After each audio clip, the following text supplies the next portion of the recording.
from. So what I'm going to do is I'm going to remove here everything off the chart. Okay, make it nice and clean. Go back to a 5-minute. Now it doesn't have to be an E-mini. It can be any market. And if you guys want to throw out a market at me, I'll bring it up and I'll show you that market for whatever you're comfortable with. I'm going to remove here everything. We have a nice clean chart. So let me go back to yesterday, because yesterday the day plotted. So you start off the day on the 18th, and you're looking at potentially going long, going short. What we're going to do is we're going to identify the type of day. The type of day is important because if you know it's a trending day, you may approach it differently. If you know the market is a whipsaw day, you might approach it differently. So every day is different in essence, but I would say more often than not, days happen consecutively in groupings.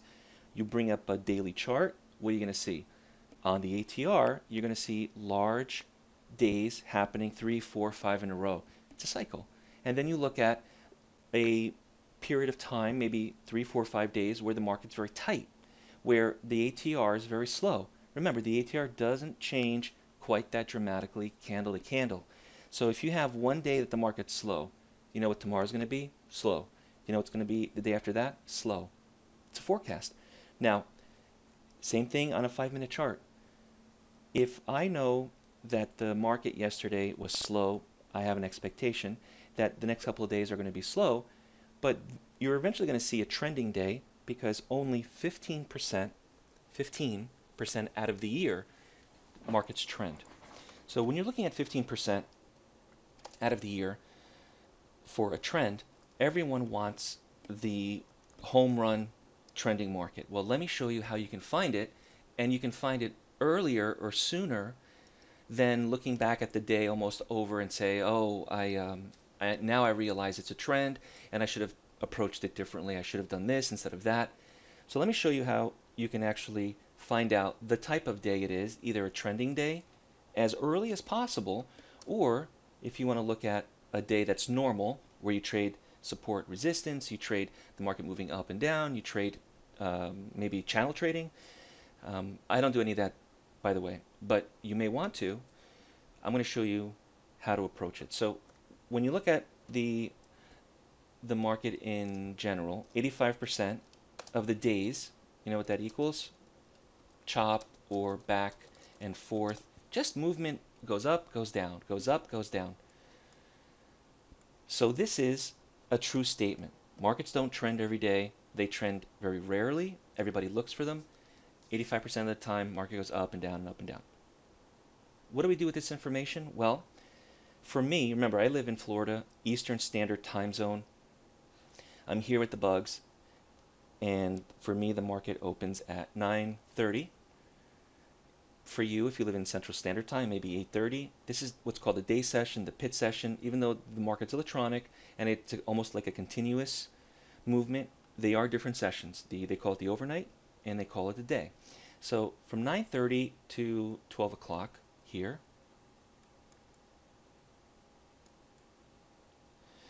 and that would be right here. So what we have here is a period of time, 2.5 hours, which for most of us, we don't really think too much of it, but there's a definite characteristic that happens within this 2.5 hours. So what can you tell me about the first 2.5 hours of a session? Whether it be the euro, whether it be the E-mini, whether it be any market that you want to trade, what are the characteristics? Who knows? You have news at 10 o'clock Eastern Standard. That's the time frame, or 10:30 for the oil. You have higher volatility. You have higher ATR. This is common, and again, let me just bring up the average true range. See how slow the market is? I know it's slow. I'm not looking for a big profit. Here, I'm looking for a bigger profit. So a characteristic of the first 2.5 hours, and here I'll do another one. I'll go back to yesterday, which is 9:30 to 12 o'clock. what do you see? Dead, slow. What's the equivalent? Chop. This is slow for a very long time. This is chop for a very long time. Next, the market wakes up. Everybody's trading, or not everybody, but banks and hedge funds. They all jump in. The ATR gets larger. It's expected. Everything you're seeing here is normal, is absolutely normal. So whether it be the E-mini, the euro, a stock, exactly the same way.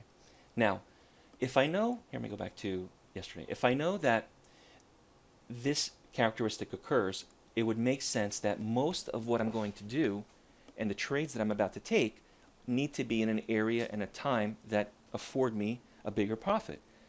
I still have to be careful when the market's too volatile, but if I'm going to take a trade, I'd rather take a trade when it's 2-3 points, which is 10 to 12 ticks, as opposed to when the market's dead, 3-4 ticks, and I'm hoping for more. So you can see it, right? It's right there for everybody to see. Next, as the market moves forward, and by the way, I call this the A part of the day. Now, when the market, whatever market you're looking at, trades after 2.5 hours, and remember, I'm referring to a market with this amount of hours in its trading life, but gold and crude don't trade with these many hours. So this has to be adjusted based on how many hours the market trades. But for currencies and financials, this is all the same, 2.5 hours. Now, when you go into the B part of the day, the B part of the day is, again, 2.5 hours from 12 to 14:30, which is 2:30 Eastern Standard.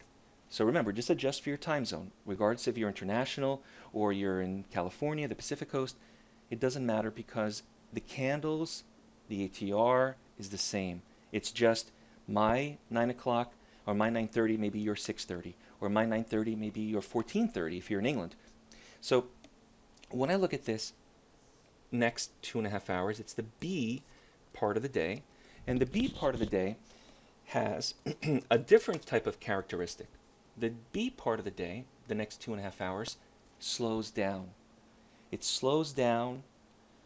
Everybody calls it lunch, but you know, the people in Australia and in Asia aren't having lunch like the people in New York. So you can't say it's lunchtime. There's a reason why the market slows down after the first 2.5 hours. You can't trade it the same way as the A part of the day. You have to approach it differently. Again, my focus is price action, not anything magical. If I know the market's slower in the B part of the day, then when the market does something different, maybe I should pay attention. Because when we get back to this, 15% of the time, the market trends, 85% of the time, the market chops around. I have an immediate understanding of, do we have a trend or do we not have a trend and the market is being normal? So if normal is market slows down the next 2.5 hours after the A, then I trade it normally. I can use the blueprint, I can use the Atlas line, I can use the roadmap, I can use the at the open is earlier, the at the open method, but I can use methods that work when the market's moving up and down. But if the market is trending, I want to understand it, which will then, maybe I'll trail a stop. Maybe I realize it's trending, the ATR is higher. I'll only take long trades in that direction, or short trades in that direction. So how do I know it's trending?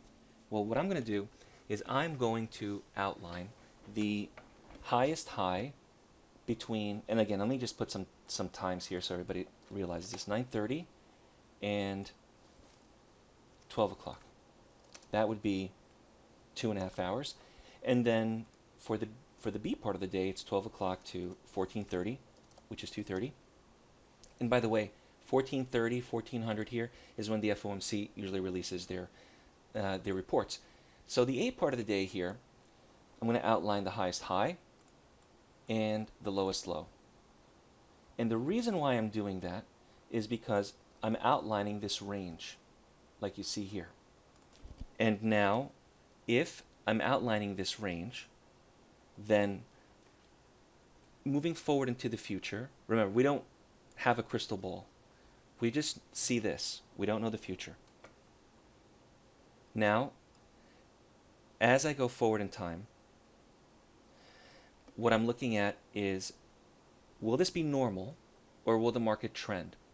85% of the time, and this is where I think I can be more successful in trading, 85% of the time, and you can go back in history and you can test it, the market stays contained between this high and this low, or the high and low between 9:30 and 12 o'clock, the high and low of the first 2.5 hours of the market or the session open. That's normal. So I don't have any anticipation that we're going to have a trend. I know that most of the time this happens. Now, if it doesn't do this and it starts to break above or below the A range, that light bulb above your head should light up and say, wait a minute, hold on a second. This is not normal. The ATR isn't slowing down. The average true range is the same as it was in A. It's high or it's getting higher. What that means is that the traders who bought or sold in the A part of the day are continuing to buy more or sell more, pushing the market higher and higher, lower and lower. That typically doesn't happen. What typically happens in every market, whether it's the London session, which starts at 3 o'clock in the morning for me, 8 o'clock locally in London, which is the Life Exchange Open, or the US session open, what happens is that bell rings, everyone piles on, they battle it out, buyers, sellers, a lot of volatility, ATR is high as you can see, normal, normal, normal. What's normal as you go into the B is that it starts to dry up, people are holding on to their positions, and they're holding on to their positions because the market has no reason to give them to buy more or sell more.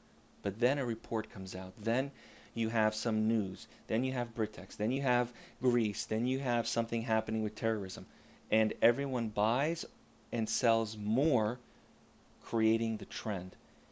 And until you see two candles beginning to close consecutively above or below here, this does not constitute a trend. The day is just up and down, chop, chop. I don't want to say chop, but chop in a sense where it goes up and then it comes down. Not it goes up and continues higher and continues higher and continues higher, trending day. So if I'm going to try to identify a trending day and then approach it where I say, well, I can't counter trend this day. I can't, think that at any point now it's going to hit some type of support. As soon as I realize the market's pushing higher and higher beyond this area, I realize there's a trend. That doesn't happen a lot. There's your incentive to trail a stop. There's your incentive to take only long trades or only short trades. So this relationship is very important, and you can adjust what you do day in and day out based off of this. Now, one last thing here. With the ABC, I do have the software, right? So I try to make this automated to a certain extent here, ABC. When I provide software and courses to my students, I want to make sure you have all the tools that you need. When you look at this, take the next step. Typically, a trend starts and continues earlier. You're not going to look at a trend at the last half hour of the day, right? So it would make sense that if this is truly a trending day, that it happens sooner or earlier, that it happens within the first hour, let's say. Because the best trending days are immediate. It hits here, the high of A, and it just keeps on going and going and going. And it doesn't stop. So as soon as I see two consecutive candles plotting above or below, earlier, closer to the 2.5 hour mark, once it closes, once the partition of 12 o'clock finishes, if it just keeps on pushing 12:05, 12:10, 12:15, just higher, instantly we have a trend. Now, if it happens later, meaning if it happens, what you're seeing here occurs towards the end part of B, not a trend. It's no good, doesn't count. So if you're looking to identify a trend, a good daily trend where you approach the market as a trend, the earlier it happens, typically I say between an hour and a half is the best time. And even earlier, I mean, if you're looking at it within 5-10 minutes, it's just pushing higher beyond the A high or pushing lower behind the A, beyond the A low, you got it. Very simple, and it uses no magical optimized indicators. It's just the price and price action. Now, this relationship that I've just shown you between A and B can also be done between B and C. So the method I'm showing you is called the ABC method because it's not just between A and B. Let's do exactly what I just did and utilize B and C. Because between B and C, this being C here, C part of the day, there's really not a lot happening, to be honest with you. It's the end of the day where there's a lot of people either are out for the day or they made their money in the morning, which I like to do, and I recommend the best part of the day is always the morning. But you have instances where there's a late day rally or late day sell-off, which prompts for a move. Well, how do you know that move's going to happen? Well, 2 consecutive candles closing above or below the range of B, but now as we trade in the last hour or hour and a half here of your session, the session prompts an opportunity. So a late day rally and late day sell-off doesn't happen quite that often. It's rare. What usually happens is the market gets contained between the range of B, like this. Right? That's usually normal, day in and day out, and you approach the market in that way. But if it gives you this 2 consecutive candles closing above or below in relationship to what has just happened in the B part of the day, you got it. That is a rally or a sell-off. The same idea that is true with earlier the better is also true in C. You can't take this late day rally or sell-off right as the market is closing. Instead, you should look at the late day rally or sell-off right away, right after the 2.5 hours, as if it just begins and goes right into the close.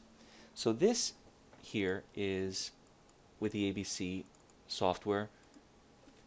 You see how it shaded it in, and you can actually, adjust the shadings as you wish with the ABC. And I have these colors changed here a little bit, but this is all included with the methods that I teach. I provide this software as part of my courses, part of my training, because if you're going to look at support and resistance, you should also know it's not always support and resistance. It's also a possibility of a trend, and you need to take a different type of look at it. So the same thing here, if I go to,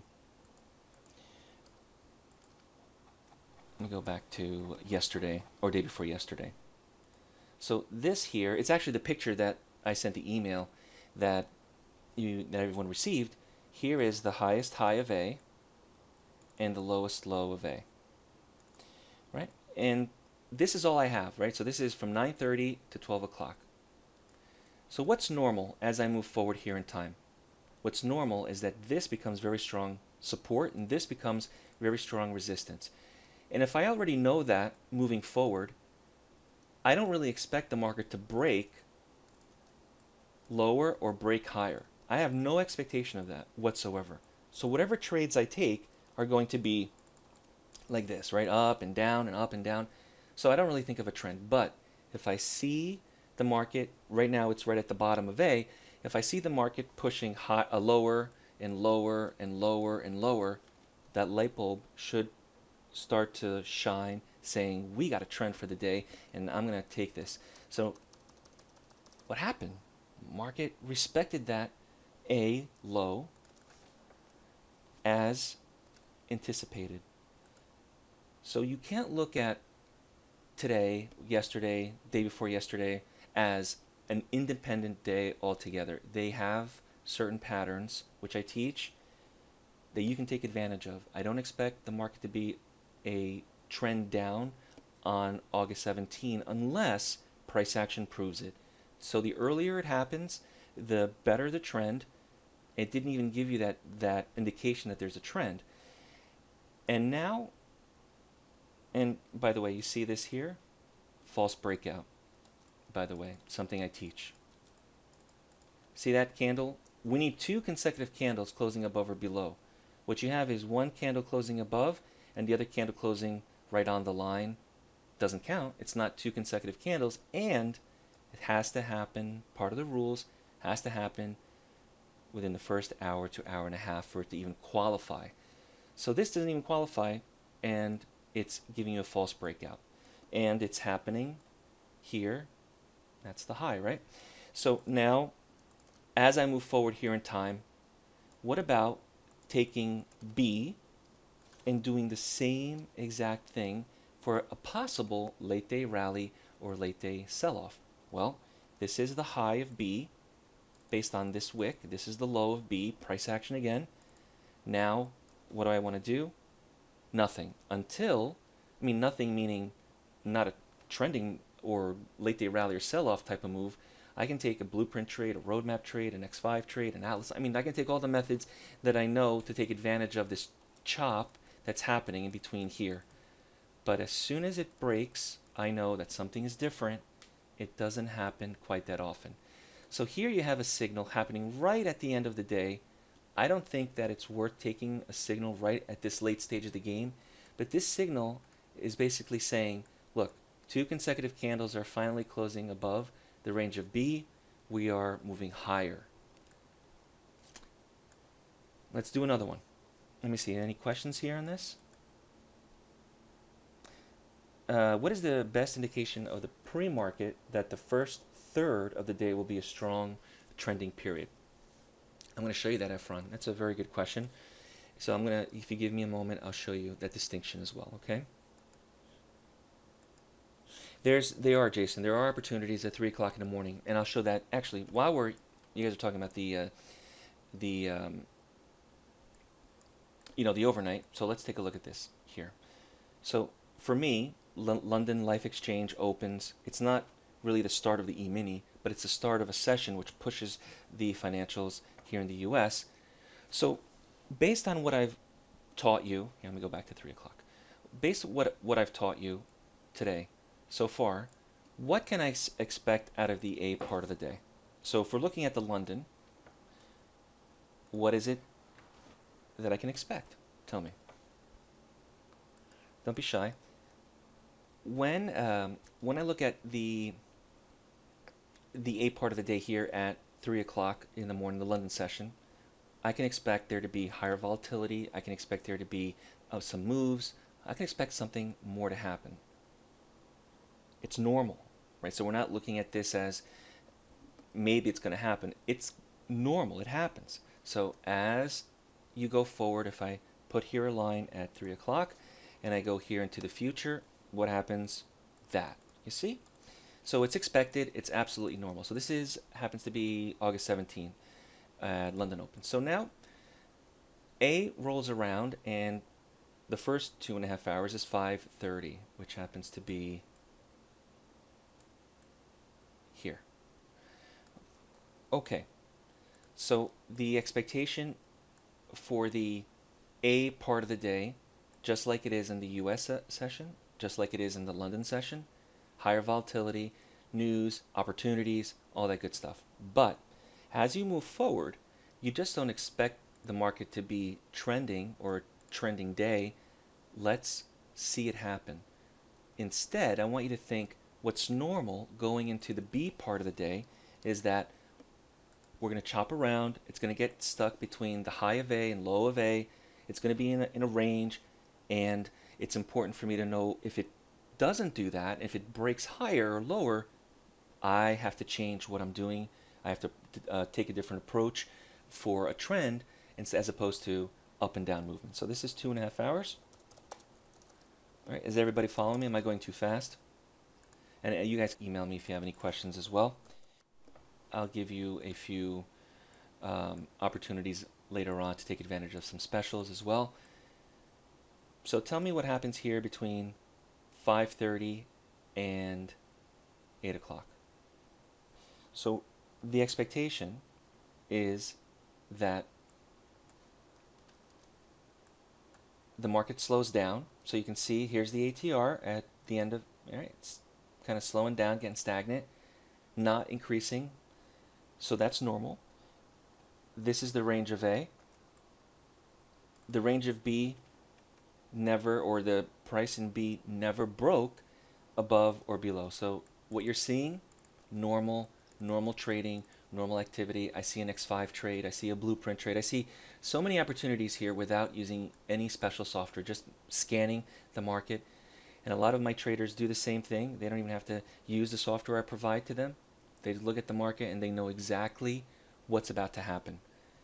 Now in the C part of the day, same thing. If there's a late day rally or sell-off, let's verify it with the price. So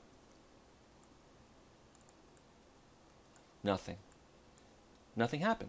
The C part of the day in the overnight was contained between that and that. And you can see it try a few times, but couldn't break through it. Now, if this was 2 candles closing above, long. It's a long trade or short trade.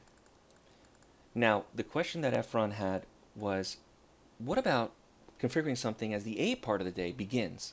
Well, here you have an opportunity where you realize that the C part of the day is the highest high and lowest low.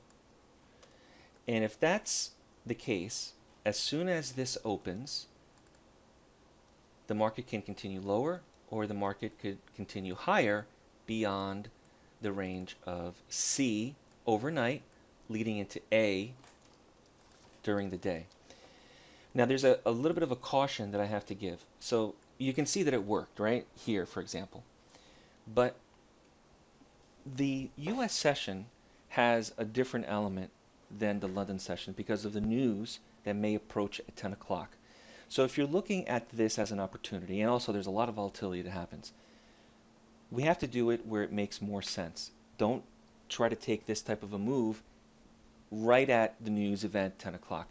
Also, don't try to take this within the first 5 minutes of the market open, because the first 5 minutes is usually a chaotic mess. You have a computer systems trying to get long or short. You have people getting stopped out from overnight sessions. You have traders that are trying to position themselves as a swing trader right at that bell rings.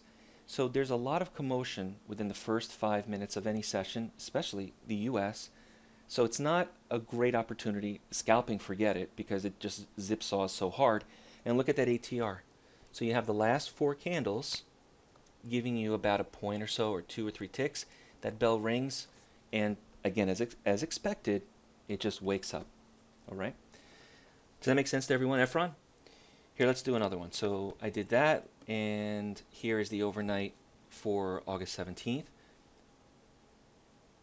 3 o'clock. You know, instead of me doing that, why don't I just do what most people do? They add my software, which is here, and instead of me plotting it at 9:30, I'll just put it at 3 o'clock. You know what that does? It creates 2 ABC method indicators on your chart, one at the US session, one at the London session, and now this is actually August 18th. I'm looking at this for the first time, and you see the signal? Short. Why? 2 consecutive candles closing below. Therefore, I have a reason to go short. There's my reason. It did not, the market was not contained between here and here. Does that make sense to everyone? The rationale, the reason, it's not follow what the signal is saying and just trust it. It's give me a reason to do what I'm doing. Otherwise, the risk is too high. Is it overbought, oversold? All those things still come into play. All right, now we have from 5:30 to 8 o'clock, the B part of the day plotted. And if you, as a trader, think that this trend is going to continue, it didn't. And you know why it didn't, because it's respecting the low support of B. So don't get taken into these traps that the market gives you. Know that when it changes from B to C, this being C here, that unless the market continues beyond the low of C, you have a reason. Otherwise, give it a second. It's going to do it or not, and it respected it. So you can see how that low respected the low of B. Now you have highest high, lowest low of C as we get into the open of the US market. So remember I said don't trade within the first 5 or 10 minutes of the open because it gets crazy, chaotic. So what you're seeing here is just these big swings up and down. This is a fight between the buyers and the sellers. But the one thing you're going to notice is that 2 consecutive candles closed above, right? Doesn't matter if it's red or green or higher close and open, doji. What matters is the price. 2 consecutive candles closing above or below indicate the market has a potential to want to go higher and higher, or the opposite, lower and lower. And it happened, and the market went higher. But it didn't go higher until it had all of this, the buyers and the sellers fighting it out until it all got cleared out of the way. But this told me 2 consecutive candles that we are moving higher. You got it, Efron. Let me see, Lou. No, Lou. I'm assuming you probably looked at this here, right? This is, Lou, what you're saying. It's too slow, Lou. I would agree with you. You know, these are examples of price, but you know, when the market is this slow, 2 ticks, I mean, there's not really a lot you can expect out of it. You can expect more of a slow chop. You're gonna, you know, watch paint dry. I'd rather watch paint dry than look at this here. So no, to answer your question, in reality, if the ATR is this slow, 2 ticks, especially in a 5-minute chart, forget about it. It's not worth it. All right, but I want to still show you the reasoning and the rationale of the signal. But then if you look at the ATR, you say to yourself, you know, these are like steps, right? Almost like a mechanical cheat sheet. You say, okay, I'm doing this, check. All right, is it too slow or too fast? It's too slow, check.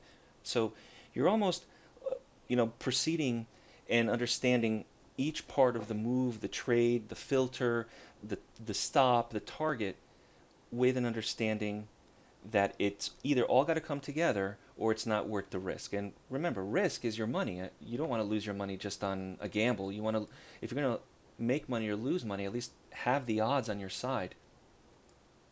Now, there's been some updates to the Atlas line recently. So if you're interested in the Atlas line, you can get the latest version of it. All right, everyone, let's take a look here. For those of you who want the trade scalper or have the trade scalper, here's the Euro trade scalper for today.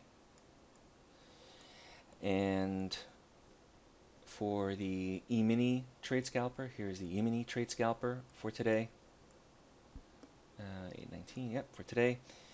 Short, good trade, short, good trade, long, good trade, long, good trade. Remember, anything less than 2 ticks, it's not worth taking. It's only in the equivalent of 1 tick, right? So for the scalper, you got to have at least 2 ticks. Right, John. So the signals that you see on the recent trades page here, let me bring it up for you. They're not filtered. They are just the Atlas line signals as you see them. So I take the additional step here when you go to the recent trades that I actually put the signal price, the time, the ATR, right? So what you're seeing here is just the ATR target. I'm not, you know, 10 ticks. Why is it 10 ticks? It's because the ATR was 10 ticks. And if it's 9.55 and it's risky because of news, I'll put that and I'll say no trading. So this is these recent trades here. I put down exactly the price that you're supposed to go long or short, and if it's oversold or overbought, I list it. See, there's news, risky, right? So these trades are actual trades created by the software that everyone got at the same time, period. So there's no optimization. It's just if there's news, you shouldn't be trading. If it's oversold or overbought, you shouldn't be trading it. Okay, and there's, look, I put here the winners and the losers. So you're not going to see, you know, winner, winner, winner, winner. You're going to see the winners and the losers. And it's all taught. I do a live training with the Atlas line to make sure that you understand the stops, the targets, the overbought, the oversold, the manipulation in order to avoid the losing trades. Okay? So if you're interested in the mentorship or any courses, let me offer you, for those of you here in the room, a few specials because I had an email sent out and some of you tried to get in on this mentorship and the class just got full. I like to keep the class really small because I'm very interactive. I ask you questions, you send me charts, so there's only so much I can do. So I try to keep the classes as small as possible because I want you to learn and I want you to benefit from it. If I have 30 people in there, nobody learns anything properly. So the classes are very, very small. So for those of you who are unable to get in to the current class that just started on August 15th, I'm going to extend the same invitation to the next class starting in September 6th. I gave a huge discount. End of summer, everyone's getting ready for the election, back to school. I want you to get prepared as we get into this craziness that's about to happen. The next class is September 6th. I'll extend the same invitation. And as soon as it gets filled up, it gets filled up. I can't take any more traders. So if you're interested, I'm extending that invitation up until the class is full. Okay, so I'm sorry you guys who wanted to get in last week or Monday. I couldn't take you guys, okay? Yeah, Jeff. Sure, Jeff. Just email me, okay? Yeah, Clark, if you're interested in taking the class in January, I would recommend if you want to start learning something, I would say to you, I can provide you the courses ahead of time where you can start reading it and looking at the software and emailing me. And then when you're ready to join the 8 weeks, then you just join the 8 weeks. So I can provide you all the information. And I actually also offer the videos that all classes are recorded. This is the best thing that everyone talks about, the ability to review the videos of the classes, because sure, I can teach you something. There could be details and things that especially for the new traders, but then going back home, in your spare time, either on your iPhone or iPad, and looking at the recorded video of the class. Maybe you can't make the class. Then you can email me questions. That's great, because if you watch the videos, there's so many little things that I say and that you have to be aware of, that taking notes while the class is occurring is impossible realistically. But reviewing the video of the class and then taking notes and then asking me questions and then testing it and then asking me more questions and sending me a chart, that's the way to go. That's the way that you learn. It's not just taking notes for the class. It's reviewing and testing. Yes, Lou, NinjaTrader 8 will have the Atlas line. So I know some of you have a lifetime Atlas line license. I never charge for upgrades, guys. So if you buy a lifetime license, whether it's NinjaTrader 7, NinjaTrader 8, I'll provide it to you for free. And also with the technical support I provide, I have a small staff that does remote connections all day long. So they log into your computer, they install NinjaTrader, they give you the live data. So why not take advantage of it and practice and learn before risking any of your money? No, they're separate. You can buy the Trade Scalper or you can buy the Atlas line. You don't need both. So if you go to the courses and all courses here, you can see the difference between the Atlas line page, the power price action, and the Trade Scalper. So you have the ability to purchase them separately or all inclusive here with the mentorship program, because I offer a better price. It's a package and you learn the methods all together as opposed to buying them separately. But you could buy the Trade Scalper separately or the Atlas line, and if you go to DayTradeToWin.com, you can choose the courses. You can click on the links. So for example, the Trade Scalper here is here, and there's examples of the pages, and everything comes with training. So the training that you get is with me. It's live, it's recorded. Everything I do is recorded. So even if you just buy the Trade Scalper, you just buy the Atlas line, it's a live recording with me. I send it to you, the recording. Email me questions. There's traders that have bought the Atlas line 3-4 years ago that still Once a month I get an email, hey, this happened in this market. I've never seen that. No problem. Send me a chart. I'll go over it. So I'm happy to see that the traders that I'm working with for the last few years are still using this software in the same way I taught it 5 years ago. So no optimization, which is great. You got it, John. Have a great day. And I'll send everyone a follow-up email when that video is uploaded to the blog and to YouTube. If you want to take a look at this video, test the ABC. No, the invitation, John, is sent out automatically. And if you need to reschedule, you can't make the training class for that, you just say, hey, I can't make that class. Can you do it on Monday at 4 o'clock? And if I can make it at Monday 4 o'clock for you, John, for the training, no problem. So the invitation for the live training is up to your schedule. If you, and obviously if you're working, I want you to have a proper training class, so I'll definitely work around your schedule. To start with, Clark, I would say the power price action here because it comes with a lot of training and it comes with DVDs. So in my opinion, the DVD course here, to start off the power price action, as a new trader, you get a lot of information and you still have 8 weeks, once a week with me, but just only on the power price action. So this is more of a hand holding, getting you set up. I provide NinjaTrader, I provide live data, so you don't have to worry about extra money.